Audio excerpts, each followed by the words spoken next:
Hello all and welcome to another Captain Entertainment video. It's Art here with the book review for The Last Sword Maker by Brian Nelson. This was given to me by FSB Associates via my contact there, via Penguin Random House Publishing.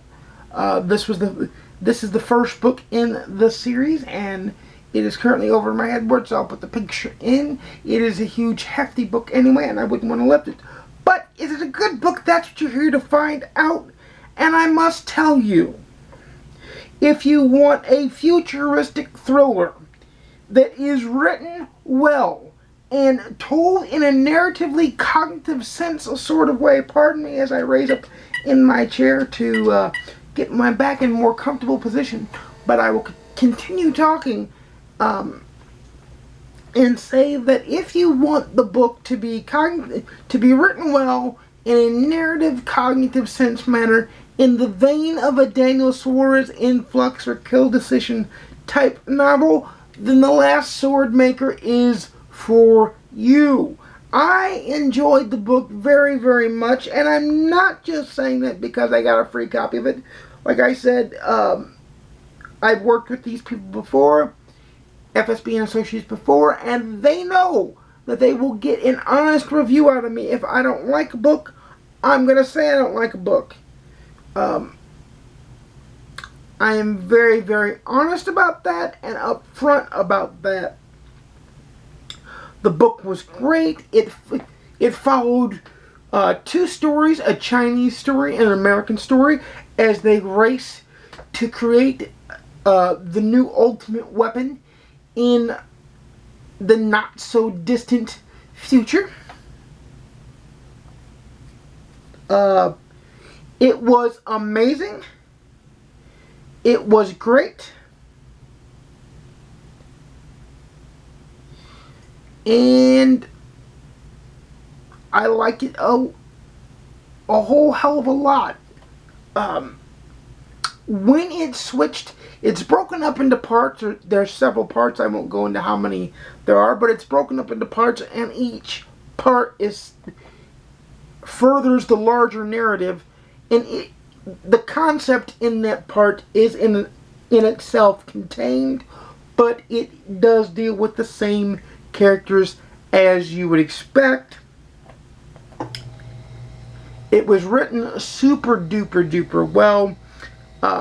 It is a page turner, even though it is a rather large book. I believe 464 pages in Kindle format, a hefty tomeable book in physical format, and about 18 hours in audiobook format.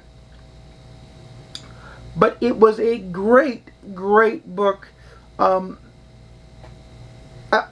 read it in book form, I read it in Kindle book form, and I listened to it in audiobook form, because I like to have books in all facets and ways I want to consume it.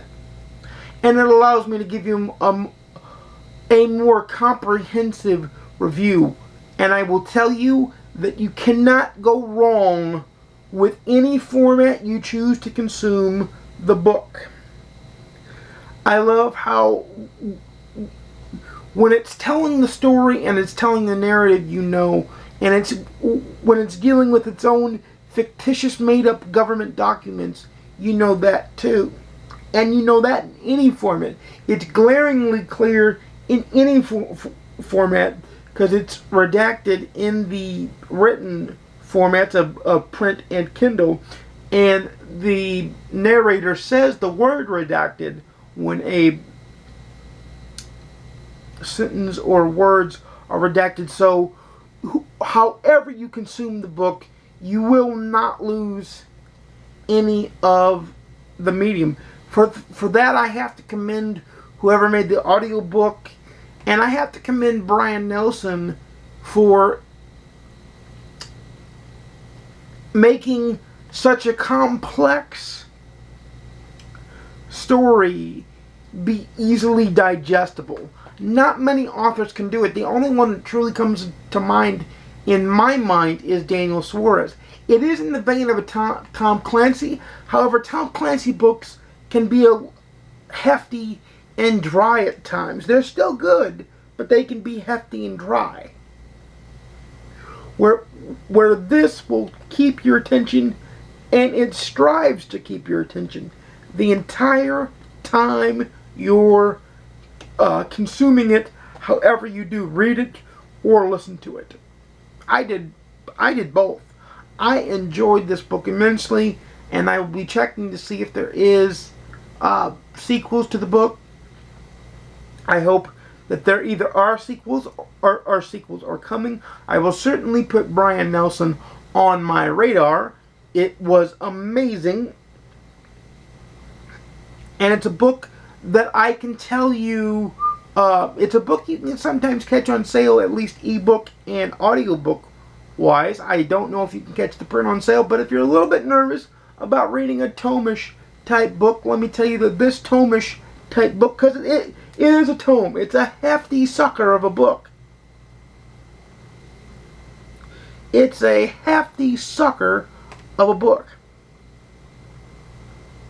That's why you're not seeing it now, is because it would kill my arms to hold it up for as long as I'm talking. Even though I work out, it would still kill my arms because it's a hefty sucker of a book. Books are heavy. You don't realize how heavy books are until you have to lift them, and then you realize real quickly. But let me just say to you that however you consume the book, do not be afraid of its tomish nature. It may be a tome, but it does not read like a tome. It reads like a book that you cannot put down, a page turner. And that's why, impressively, I'm going to give it a 5 out of 5 stars. When this book was offered to me, I read the synopsis that they gave in the email, and I was like, maybe, okay, I'll take a chance. And I'm so glad I took a chance. So glad I took a chance. Because this would have been a book that I missed, and I'm glad I didn't miss it. It's totally worth your time if you like that sort of book. Now, if you don't like that sort of book that's a techno thriller, futuristic, near futuristic, because it's set in the near future. If you don't like a near future book that's technologically and science based and math based and kind of what I call nerd fiction, as I do the typical nerd pushing up the glasses. If you don't like that type of fiction, this book isn't for you. If you do like that book, that type of fiction, then this book will scratch that itch and it will make you want more, like it did me. Like I said, it's a 5 out of 5 stars from me on the Goodreads scale. It's a read it, own it, love it. It's one of my favorite techno thrillers, right up there with Influx and Kill Decision and Damon, Freedom and Delta V of Daniel Suarez fame. You know Daniel Suarez is one of my auto-buy authors. Anytime he comes out with a book, I'm right there going, let's do this, let's do this. And I'm all there. I'm all there for that. So, this is where I say, let me know if this kind of book interests you, if you've read it before, if you know if Brian Nelson has written any more books of that nature. Let me know in the comments down below. And this is where I say, I make videos every Monday, Wednesday, and Saturday at 12:30 p.m. Central, 10:30 a.m. Pacific, 1:30 p.m. Eastern. Please like, comment, subscribe if you want to see more. Please ding the notification bell to be notified when I upload a video. And until then, stay safe, stay happy, stay healthy. Read a good book. Maybe this one. It'll take you away from the troubles we have today. And until next time, I'll see you again soon. And peace.